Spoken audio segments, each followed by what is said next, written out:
زندگی میں کسی بھی مسئلے کا شکار ہیں تو اس کا صرف ایک ہی حل ہے، چینج یور مائنڈ. آپ یقین کریں کہ آپ کے ہر مسئلے کا صرف دنیا میں ایک ہی حل ہے کہ یہاں سے اپنے آپ کو تبدیل کرنا، آپ کا مسئلہ حل ہو جائے گا. کہانی یہ ہے کہ ایک بندہ اپنے بچے کو لے کے، چھوٹے سے بچے کو لے کے، بہت پرانی داستان ہے، آج سے ہزاروں لاکھوں سال پرانی کہانی ہے کہ ابھی دنیا بنی تھی، اس زمین پہ کچھ لوگ تھے اور انہیں جانوروں کے بارے میں نہیں پتا تھا کہ کون سا جانور کون سا ہے.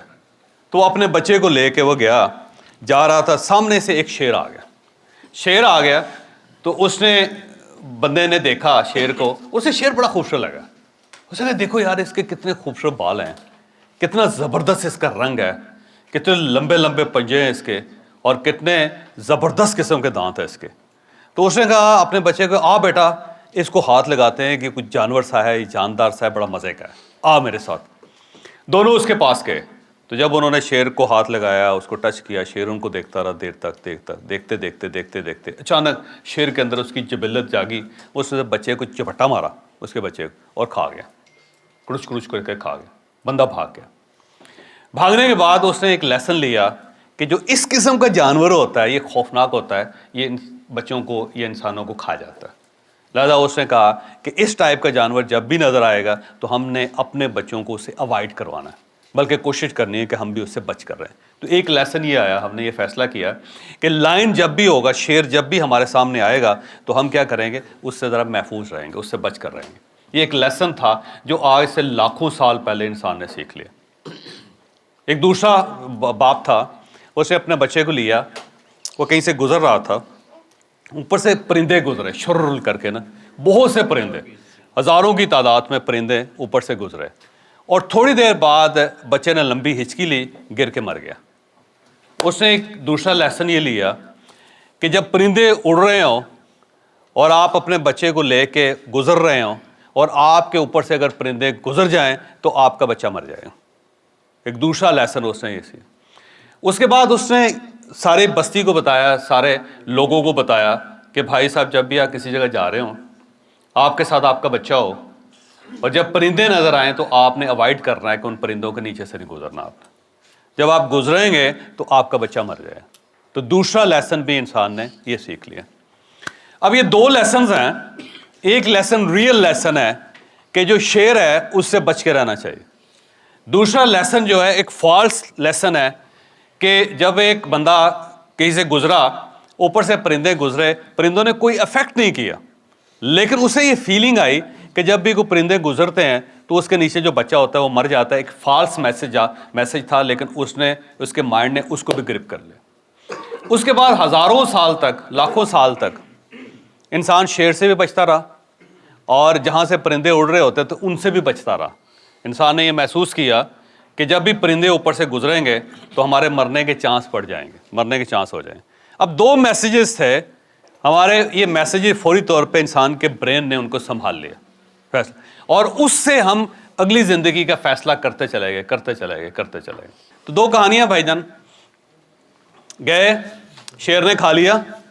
جب شیر نے کھا لیا تو ہم نے فیصلہ کیا کہ جہاں شیر ہوگا وہ ہمیں کھا جائے گا، تو ہم نے لاک کر دیا کہ شیر سے ہم نے بچ کے رہنا ہے. دوسری کہانی کہ جب ہم گئے تو اوپر سے پرندے گزرے، ہمارا بچہ مر گیا، تو ہم نے فیصلہ کر لیا کہ جب پرندے اڑ رہے ہوں گے تو ہم نے اس کے نیچے سے نہیں گزرنا کیونکہ ہمارا بچہ مر جائے گا. اب یہ فیصلہ کس نے کیا؟ یہ فیصلہ کیا یہاں، یہ برین، جو ہیومن برین ہے، اس کا کمال یہ ہے کہ چیزوں کو فوراً لاک کر دیتا. یہ بہت زیادہ ڈیپ نہیں جاتا، یہ فوراً لاک کر دے گا. اس نے فیصلہ کر لیا کہ جتنے لمبے ہوتے ہیں وہ بیوقوف ہوتے ہیں، اور اس نے یہاں پہ ایک تالا لگا دیا آپ کے کہ جہاں پہ لمبا نظر آئے گا ہمیں یقین ہو جائے گا کہ یہ بیوقوف ہے. اور اس نے یہاں پہ لاک لگا لیا کہ جتنے چھوٹے قد کے لوگ ہوں گے وہ بڑے شیطان ہوں گے، اور اس نے ایک ایسا لاک لگایا کہ جس کے اندر فٹ ہو گئے. اور اس نے کہا کہ جتنے کالے ہوں گے، راسکلز ہوں گے، بدماش ہوں گے، ان سے بچ کے رہنا، یہ ہمارا سامان چوری کر کے لے جائیں گے. لاک کر دیا اس نے. اور ساتھ ہی اس نے کہا گورے بڑے قانون پسند ہوتے ہیں، جبکہ دنیا میں سب سے زیادہ فراڈ گورے کرتے ہیں. تو ہم نے سوچا کہ نہیں، گورا جو ہے نا بڑا قانون پسند ہوگا سارا. تو یہ کہاں سے ہوگا؟ ہم نے یہ لاک کر لیا. ہم اپنے مائنڈ کو لاک کرتے ہیں. اب سوال یہ ہے کہ مائنڈ میں چیزیں لاک کیوں ہو جاتے ہیں؟ سوال ہے نا یہ. کہ یہاں پہ کیوں فکس ہو جاتی. اس کی وجہ یہ ہے, میں آگے جا کے آپ کو بتاؤں گا بھائی, کہ ہم جتنی انرجی ہم لیتے ہیں صبح سے لے کر رات تک, جتنے ہم آملیٹ کھاتے ہیں, جتنا ہم فروٹ کھاتے ہیں, جتنی ہم روٹیاں پاڑ لیتے ہیں, جتنے چاول کھا جاتے ہیں, جتنا پانی پی جاتے ہیں, وہ سب انرجی میں کنورٹ ہوتا ہے. ایسے ہی ہے نا.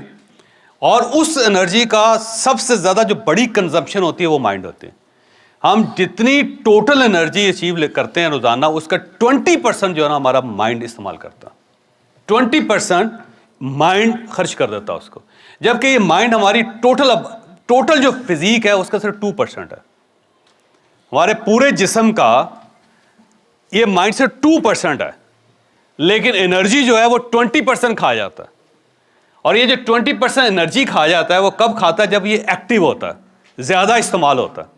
جو ہی استعمال زیادہ ہوتا ہے تو یہ کیا کرے گا, اس کی انرجی زیادہ کنزپشن ہو جائے گی. لہذا جب آپ سوچتے ہیں تو آپ کو بھوک زیادہ لگتی ہے. یاد رکھیے, سوچنے کے ساتھ آپ کی بھوک بڑھتی جاتی ہے. اس کی وجہ یہ ہے کہ یہ مشین چل رہی ہے. اب یہ مشین چل رہی ہے تو انرجی کھا رہی ہے. تو ہم نے پھر آہستہ آہستہ یہ سوچا کہ اس کو ذرا ریسٹ بھی دینا چاہیے, اس مشین کو, تاکہ انرجی باقی اعضاء کے لیے بھی بچے. تاکہ گردوں کو بھی چاہیے, جگر کو بھی چاہیے, ہمارے پھیپھڑوں کو بھی چاہیے, ہمارے سیلز ہیں اور 38 ٹریلین سیلز ہیں ہمارے, ان سب کو انرجی چاہیے. اگر یہی کھا جائے گا تو ہماری تو انگلیاں بڑی نہیں ہوں گی, اس کے اندر جان ختم ہو جائے گی. ہمارے تو جوڑ جو آپ دے جائیں گے وہ کام نہیں کریں گے, ہمارے تو پھیپھڑے جو آپ دے جائیں گے. تو ہم نے سوچا, فیصلہ کیا انسان نے, کہ یار یہ جو روز ہم سوچتے رہتے ہیں نا شیر کے بارے میں, سارا دن بیٹھ کے شیر کے بارے میں سوچتے رہیں, یا یہ سوچتے رہیں کہ پرندے صحیح کر رہے ہیں یا نہیں کر رہے, کیا اس سے بچے مرتے ہیں یا نہیں مرتے. تو ہمیں یہ چاہیے کہ اس کو چپ کر کے لاک کریں, کہ پرندوں کے نیچے سے نہیں گزرنا, شیر سے بچ کے رہنا ہے, تاکہ یہ انرجی کم سے کم استعمال ہو. تو ہم نے ایک شارٹ کٹ نکالا ہے, ہم چیزوں کو فکس کر دیتے ہیں. لیکن ان ریالٹی چیزیں ویسی نہیں ہوتی جیسی ہوتی ہیں. ہمارے پاس 2 آپشنز ہوتے ہیں سوچنے کے. ایک اس کو کہتے ہیں تھنک فاسٹ, کہ فوراً فیصلہ کر لو. تھنک فاسٹ, اس میں انرجی کم استعمال ہوتے ہیں. اور دوسرا ہوتا ہے تھنک سلو, کہ سوچ سوچ کے, کیلکولیشنز کر کے ہم فیصلہ کریں, اور اس میں انرجی زیادہ لگتے ہیں. اس کو ہم نے انڈرسٹینڈ کرنا ہے. اس کو ہم انڈرسٹینڈ کر جائیں گے تو کوئی ایشو نہیں. لیکن اگر ہم اس کو یہ سوچیں گے کہ پرندے ہیں, اس کے نیچے سے گزر رہے ہیں اور ہم مر جائیں گے, تھنک فاسٹ ہے, اس کا سلوشن کچھ نہیں نکل سکے. لہذا آپ نے اس کو تھنک فاسٹ نہیں کرنا, تھنک سلو کرنا. اس کو یہ سمجھنا ہے کہ جیسے پرندوں کے نیچے سے گزرنے سے بندہ نہیں مرتا. یہ ہم نے کیسے سیکھا؟ ہم نے تھنک سلو سے سیکھا. ہم نے ڈیٹا جمع کیا, بار بار پرندوں کے نیچے سے گزرے, ہر قسم کے پرندے کے نیچے سے گزرے. ہم ڈیٹا اکٹھے کرتے گئے. پتہ چلا پچھلے 10,000 سال میں کل لاکھوں لوگ پرندوں کے نیچے سے گزرے ہیں, کروڑوں لوگ نکلے نہیں مرے. ہم نے کہا کہ لو جی, یہ فیصلہ ہوگا. تھنک سلو, ریسرچ کرنے کے بعد. اور شیر کی طرف جو بھی گیا واپس نہیں آیا. تھنک فاسٹ, لہٰذا اس کو تو لاک کرے نا. لہٰذا شیر سے زیادہ پنگا لینے کی ضرورت نہیں, کیونکہ جو بھی گیا واپس نہیں آیا آج تک. تو ہم نے اس کو تھنک فاسٹ کر کے لاک کر دیا. اب اس میں سے کچھ لوگ ہیں جن کو دوبارہ کھرک ہوتی ہے, وہ شیر کو سدھانے کے چکر میں لگے رہتے ہیں, محنت کرتے رہتے ہیں, لیکن الٹیمیٹلی کبھی نہ کبھی شیر پھر بھی ان کا ہاتھ پاؤں کھا ہی جاتا. شیر ہے نا, وہ تو کبھی بھی جبلت اس کی نکلے گی. تو تھنک فاسٹ کچھ چیزیں ہوتی ہیں تھنک فاسٹ ہوتی ہیں, ٹھیک, اور کچھ چیزیں ہوتی ہیں تھنک سلو ہوتے ہیں. تو یہ جو تھنک سلو ہے, یہ سیشن کا تعلق تھنک سلو کے ساتھ. اسے ہم نے سلولی جج کرنا. اس کے لیے ہمارے پاس ڈیٹا ہے, اس ڈیٹا کو ہم نے ایوالو کرنا ہے, اس ڈیٹا کو ہم نے استعمال کرنا ہے. اس سے چیزیں بہت ایزی ہو جائیں گی, سمپل ہو جائیں گی.